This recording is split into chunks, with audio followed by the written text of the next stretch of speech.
If someone shares something they're going through, is it rude to respond with a story about a similar experience you've had? I feel like all of us can relate to being on one side of this debate or the other.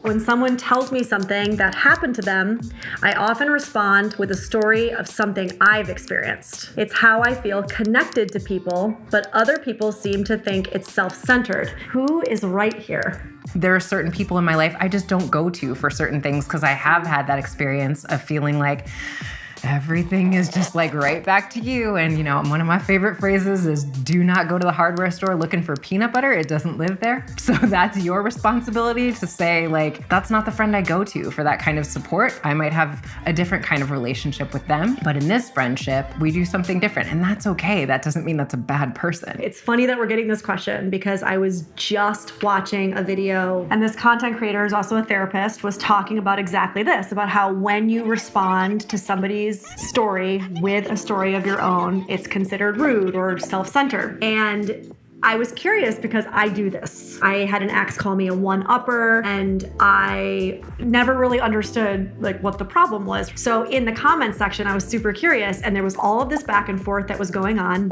about neurodivergent people and how they show up in this specific way versus neurotypical people. So what is neurodivergent or neurotypical? Neurodivergent isn't actually a medical term, but it is a term that we use to describe the brains of people who might work slightly different than a typical brain. So they might have different struggles, but they also have different strengths. Now, you know that I have done a lot of inner inquiry, and I've been on kind of a journey recently where I've started realizing that I actually do have a lot of traits that people with neurodivergence do. I was really curious about this debate that was going on. They were saying that for neurodivergent people, doing that thing where, oh, you had this experience, let me tell you about my experience, is actually a way of relating.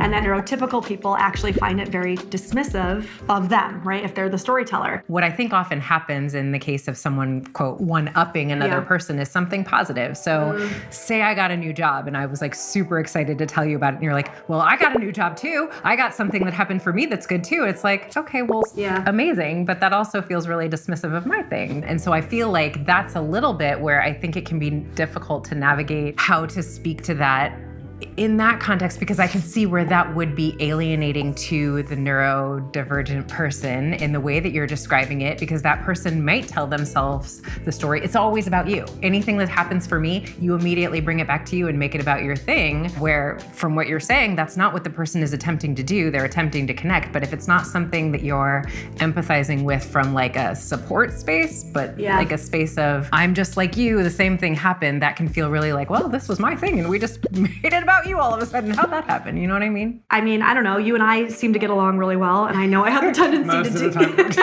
I know I have a tendency to do that. So how does that, I guess, land for you? I don't necessarily experience you that way. I think it also has to do with the intention underneath it. There is the difference between speaking to a similar experience when I'm talking about something that's been challenging for me versus something that feels like a celebration that I want you to celebrate with me. I feel like you're like my biggest fan when something good happens. So I don't know. Can you think of a time when you've one-upped me that I'm not thinking of and I just can't remember? I don't know. Maybe I just don't experience you that way. No, you're right. I think there is something about intention. I think I have gotten to the place over practice where I still validate first. Yeah. And then in a moment of connection, I might say, here's a way that I've struggled, but I don't do it without first saying, this is really hard. I see you struggling, and all those validation words.